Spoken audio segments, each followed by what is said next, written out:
nous ne parlons forcément pas de la même Europe. Et non, nous ne parlons forcément pas de la même Europe. Merci de nous retrouver ici à Bruxelles, au Parlement européen, avec Florent Marcellesi, Katialine Landaburu et Jean Quatremer. Voilà 30 ans que les étudiants européens ont la possibilité d'aller étudier quelques mois dans une université d'un autre pays européen. Alors tout le monde connaît le film de Clapiche, L'Auberge espagnole. D'ailleurs, l'Espagne qui est devenue la toute première destination des étudiants Erasmus à la suite de ce film. Mais de l'autre côté de l'écran, le bilan est-il si prometteur? Hugues Baudouin a mené la contre-enquête. Que ça n'est fini des querelles d'Allemands, que vos filles et vos fils vont la main dans la main, faire l'amour ensemble et l'Europe de demain. Erasmus, côté face. En 30 ans, plus de 3 millions d'étudiants ont tenté l'aventure. Succès indéniable, reconnaît cette députée européenne, elle-même étudiante Erasmus il y a 25 ans. Je pense que nous avons un merveilleux programme très bien conçu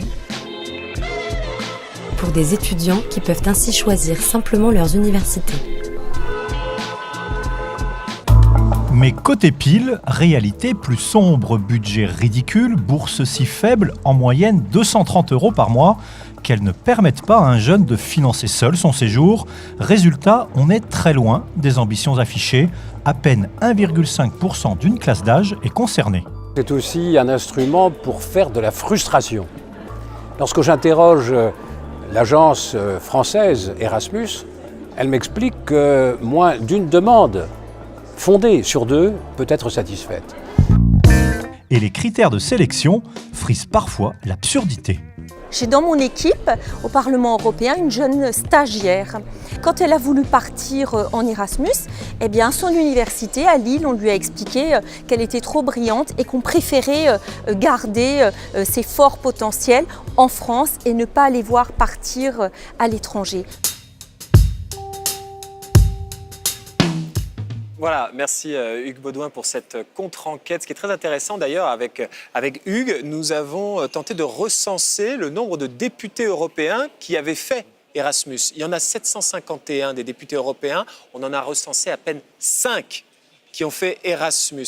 Alors vous, Florent Marcellesi, vous avez fait Erasmus Mondial, enfin vous êtes allé au Mexique, vous? Oui, moi c'est un cas spécial, j'ai fait un Mondiasmus comme je l'appelle. Ouais, je suis parti au Mexique, d'ailleurs j'avais le choix entre partir à Barcelone ou au Mexique et j'ai décidé finalement le Mexique, mais je rentre dans le catalogue de ceux qui ont fait un échange, effectivement, et ce type-là. Est-ce que, selon vous, c'est une machine, comme le dit Jean Arthuis, à créer de la frustration, Erasmus? Non, je pense que quand même la première chose qu'il faut rappeler, c'est quand même une grande success story qu'on a eue en Europe. Un grand succès, il faut quand même le dire à tout le monde. Il y a quand même plus de 10 millions de personnes, pas 3, mais 10 qui sont partis sur l'Erasmus. Et ça crée vraiment des vrais liens, ça crée l'Europe culturelle, ça crée l'Europe qu'on veut voir. Vous sortez ce chiffre, parce que les chiffres qu'on a, c'est 3,3 millions d'étudiants, 5 millions au global, avec les apprentis, avec les professionnels qui vont en formation ailleurs en Europe. Mais il faut surtout voir qu'est-ce qu'on en fait maintenant. C'est-à-dire qu'on a eu ces 5 millions, ces 3 millions, ces 10 millions comme on veut. Comment on fait pour que ce soit 10, 20, 30, 40 millions demain? Et surtout que ça ne reste pas juste pour les gens qui ont la capacité de se l'offrir. Et en plus, ça s'ouvre à tous les contextes universitaires et éducatifs. C'est vraiment là, je pense qu'il faut mettre le truc en positif et non pas en disant, voilà, c'est un problème. Non, c'était une success story et il faut l'améliorer. Erasmus, à votre avis, Katialine, est-ce que c'est un truc pour gosses de riches? Parce qu'on l'entendait dans le sujet, on donne à chaque Français qui veut aller faire un Erasmus à l'étranger, on lui donne 230 € par mois. Or, il a besoin de minimum 600 voire 800 € pour vivre dans un autre pays européen. Un peu dans quel pays il va, ça c'est sûr. Non, les bourses sont insuffisantes et c'est vrai que ça a concerné pendant des années une certaine classe d'étudiants, mais il faut quand même parler de la démocratisation, de la réforme de Erasmus qui, depuis 2014, s'appelle Erasmus+.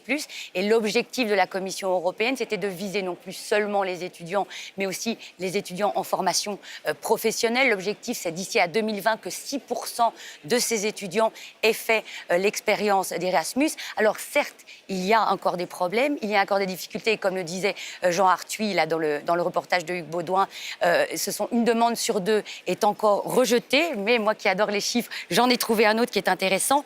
Au niveau français, donc il y a eu vraiment des améliorations, puisqu'il y a plus d'étudiants boursiers sur critères sociaux en proportion dans Erasmus qu'au niveau national. On est à 35% Ah, contre d'accord. 28%. Donc on le voit depuis 2014, il y a eu quand même cette ouverture, cette démocratisation de Erasmus. Jean, quand on regarde d'ailleurs les chiffres, hein, parce que Katialine aime bien tous ces classements et tout ce qui est chiffres, c'est un Ouais, peu notre me geek, fascine. notre nerd de Absolument, l'émission. Je l'imagine tapotant sur son Alors, ordinateur toute la nuit. les classements, C'est vrai, le pays c'est le vrai. plus recherché par les étudiants, c'est l'Espagne. La France arrive 3e. Et entre nous, ils vont en Espagne pour faire la fête. C'est bien C'est du tourisme estudiantin subventionné. C'est pas totalement faux. Mais c'est surtout le fait que beaucoup caricatural. d'étudiants se sont plantés à la suite de l'auberge espagnole parce qu'ils sont allés à Barcelone, sauf que l'enseignement aujourd'hui en Catalogne est en catalan. Et ça, c'est la grande surprise. C'est-à-dire qu'ils arrivent là-bas pour apprendre l'espagnol et ils se retrouvent à parler catalan. C'est juste un véritable problème parce qu'en fait, on n'a pas une conscience très claire de ce qu'on fait. Mais moins important qu'Erasmus, qui est plus, je pense, Erasmus, c'est important pour aider les gens qui ont des problèmes financiers pour partir à l'étranger.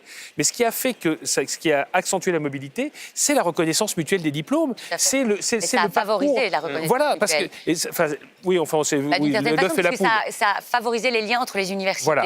Et donc, il y a ce processus, c'est aussi le processus de Bologne, Oui. qui fait qu'aujourd'hui, effectivement, un étudiant français peut partir 1 an faire des études au Danemark et ça sera validé dans son cursus universitaire. Mais ce qui est intéressant quand on regarde les statistiques, c'est que ceux qui choisissent, les jeunes qui choisissent d'aller en Allemagne ou au Royaume-Uni, ont en moyenne 20% de réussite supplémentaire dans leur recherche d'emploi. Pas en Catalogne. Par rapport surtout la Catalogne, surtout compte tenu de la situation actuelle. Après la pause, on va s'intéresser à l'armée française et à son avenir européen avec une interview du général Danjean qui a passé en revue les effectifs. À tout de suite.